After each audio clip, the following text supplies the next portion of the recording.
થતું જાય છે. આપણને હવે એમ છે કે મારે 70 વર્ષ થઈ ગયા, પણ ઓલો કે આપણે હવે માં કે દીકરો મોટો થયો પણ આવરદામાંથી તો રોજ ઓછો થયો.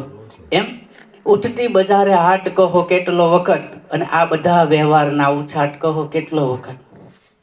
હજી આપણે મુકતા નથી. ચાવી હાથમાં છે, વ્યવહાર હાથમાં છે. કોણ શું કરે એ બધો હરવાળો લઈને છેલ્લે હુઈ છે. ઓલા બધા હુઈ જાય હવનું કામ હવ હોંપીને જવાબ દઈને, પણ આ જવાબ લેવા વાળાને હજી કે ઓલું નાનો ન થયો ક્યાં અટકાણો. પણ એ બધું એના ઉપર છોડી દેવું.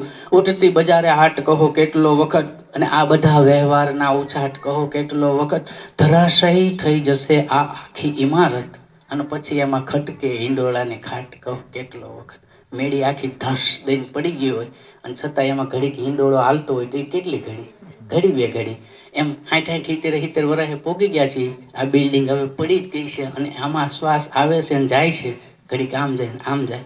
અરે કાયાનો હિંડોળો રચ્યો, ડગમગ ઝોલા ખાઈ રે માયલા, ચેતીને હાલો ભાઈ.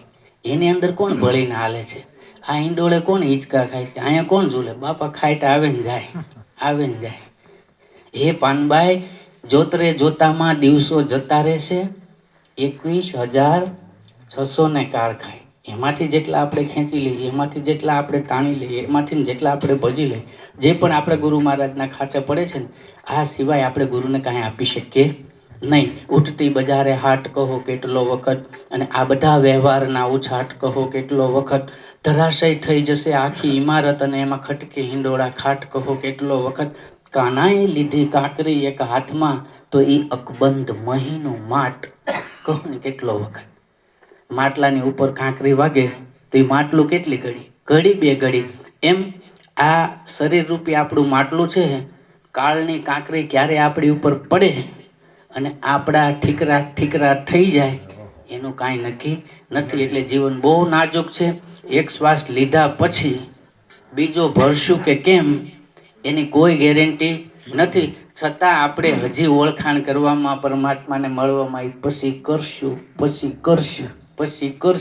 કોઈની માથે ઘણ પડે નથી, આમ મીંડું વળી જતું કરશું થાય. કરશું માંથી આખી કોશ પૂરી થાય ને છેલ્લે લાકડા ફાડવાની છીણી રહે. એમ આપણે કરશું કર્યા કરવી ને ત્યાં જીવન હાથમાંથી વયું જાય ને છેલ્લા દેશ કે ખબર પડે કે જીવન હતું પણ આપણે કરીએ ક્યાં નહીં. આશા ત્યાં વાસન સુરતા ત્યાં મુકામ. આ ખેલ આવે ને ત્યારે આપણને અફસોસ ન થવો જોઈએ કે જીવન મળ્યું હતું પણ હું જીવી શક્યો નહીં. એટલે એ કામ પહેલાં કરી લેવું. હું કોણ છું, ક્યાંથી આવ્યો છું ને મારે ક્યાં જવાનું છે, આ વાતનો હિસાબ જો આપણને આ સદેહે થઈ જાય ને તો આપણા જેવું ભાગ્યશાળી આ દુનિયામાં કોઈ નથી. બોલ સદગુરુ મહારાજની જય.